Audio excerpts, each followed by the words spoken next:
पहलगाम हल्ल्यामध्ये मृत्युमुखी पडलेल्या डोंबिवलीतल्या हेमंत जोशींच्या लेकाला 10वी मध्ये घवघवीत यश मिळालंय।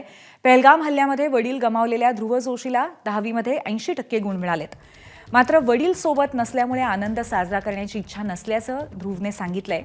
22 एप्रिलच्या दहशतवादी हल्ल्याच्या प्रसंगातनं जोशी कुटुंबीय अजूनही सावरलेले नाहीयेत आणि आपली स्वप्न पूर्ण करण्यासाठी वडिलांचा आधार नाही ही भावना वडिलांच्या आठवणीने व्याकुळ झालेल्या ध्रुवला सातत्याने सतावतेय।